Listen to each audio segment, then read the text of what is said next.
What's up, MFers? Muley Freak Eric here. In today's video, we're going to talk about an ultralight custom hunting option. Now, when you think ultralight hunting, you think of two key components or materials. Number one, titanium. Number two, carbon fiber.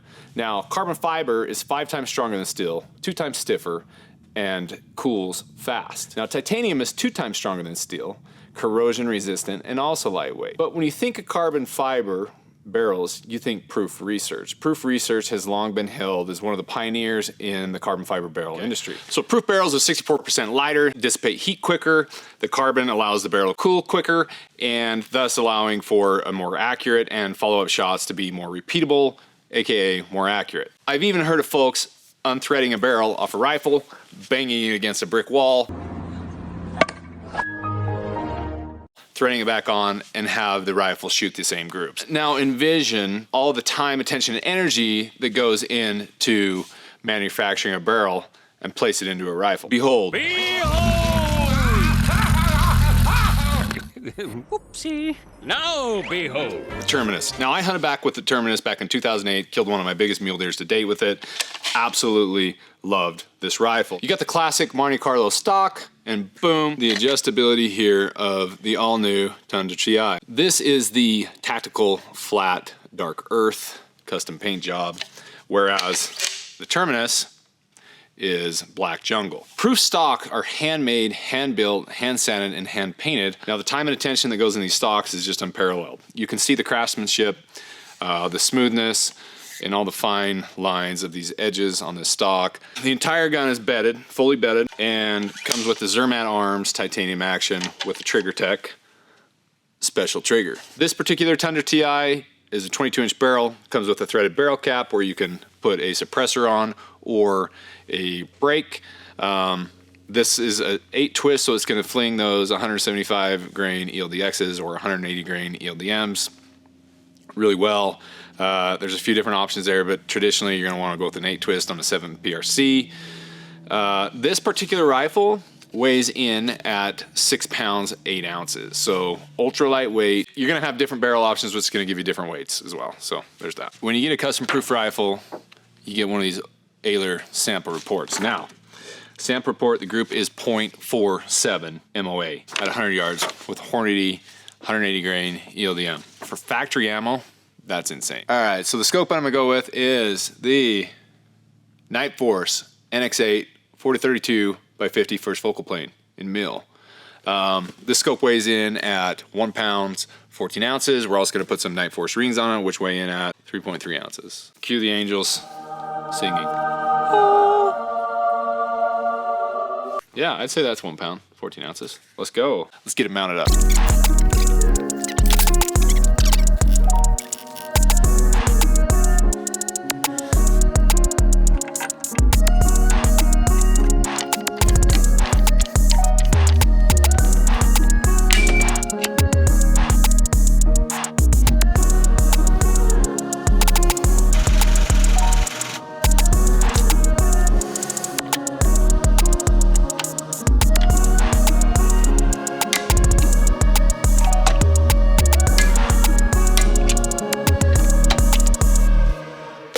Went ahead and leveled the action with the scope and put the cross bolts on, tightened those down to 68 inch-pounds, and then went ahead and put the top caps on, tightened those down to 25 inch-pounds. I went ahead and stuck my head behind the gun, stuck my cheek next to the adjustable to make sure that the eye relief was good and it was a comfortable position for me to see. So now we'll get a total weight and then we'll go shoot it. All right, there you have it, 8.57 pounds of ultralight goodness. Now let's go take it to the range and shoot it. Before we shoot though, this proof rifle does not come with an ARCA rail. So we've got to go in there, Smith & Edwards Country Boy store before we head up the mountain and grab a swivel bipod of sorts, whether it's a Harris or Magpul or something, fine, so I can shoot off the bipod. Here we go. Saturday before Christmas. Game changers. If you want a Ranger Green, there's one here. Sling stud. I think this might work. Might be a little spot there to go in a stud. Works. Right here on that. Lay her down. Looks like that Magpul swivel stud works. So I just wanted to test it before I bought it. So now we should be able to go to the range and get this all set up.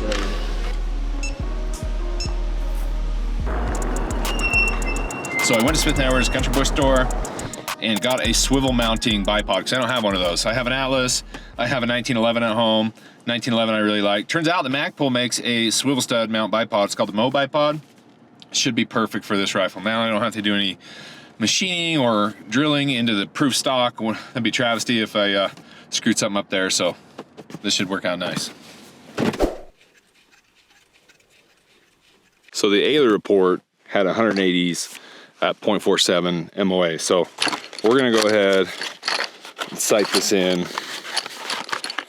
for 175 grain ELDXs, and it's bright AF. Holy smokes. They're too bright, turn them off. Turn off the lights. I'm literally just gonna look down the bore of my gun and get close, and then make adjustments from there.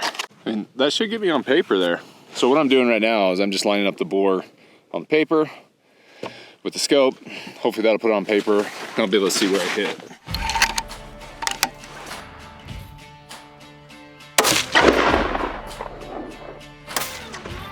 High and right, it looks like. So go ahead. So now I'm gonna go ahead. It's high and right, so I'm gonna put the crosshairs on where I hit. And that should get me close.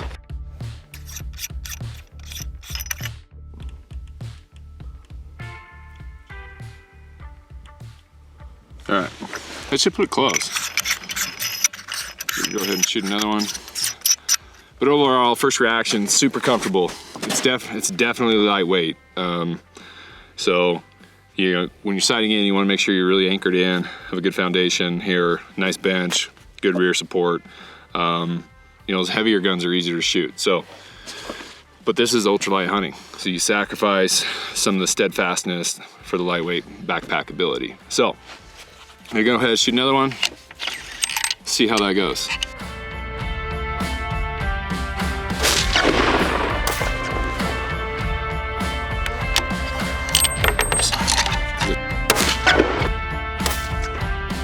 Here's one thing I will say about an ultralight shooting rifle. Like, it helps you build discipline in the sense it's harder to shoot because it's lighter, so it's gonna be harder to shoot with. So, in my opinion, the better you can group an ultralight hunting rifle, the better shooter you'll become versus, you know, say 15, 16 pound rifle where it's easy to hold on target every single time and be more, you know, what should I say, more repeatable shooting bullet holes. So I will say, man, I love how lightweight this is. I love how it's balanced. I imagine putting a brake or a suppressor on here would be nice, but we're gonna try to stick a couple groups here together and see how we like it, and then we'll set zero here.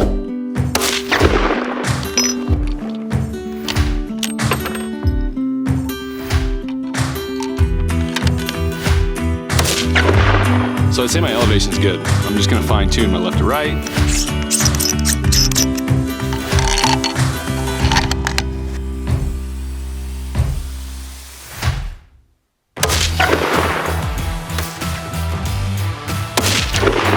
I mean, overall, I'd say this is a big improvement over the Terminus. Like I said, my one qualm I had with the Terminus was that that cheek comb was a little bit low.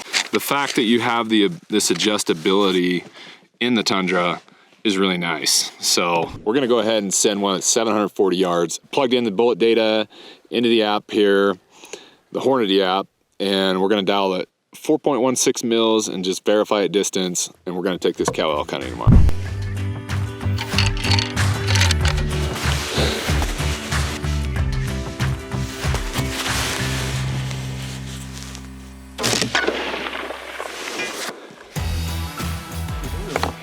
All right, guys, wrap it up here. I spent some time with it at the range so I could prepare for my upcoming cow elk hunt. Now, one thing that I noticed at the range was the gun jumping around a little bit. That's due to it being ultra lightweight. Now, adding a brake would take up to 50% off of that recoil, and a suppressor would possibly take 30% off the recoil. Now, I think I'd prefer to add a suppressor there just because the noise reduction, and then also I think it would balance out the end of the gun so you wouldn't get that jumping. Number two, when I laid out prone to get ready to shoot that elk, with that swivel mounting bipod, I noticed me missing that canned adjustability. I think having a rail there and being able to mount a regular bipod there, I think would give me that adjustability, and then also adding a bubble level to that so I could see where my can is sitting.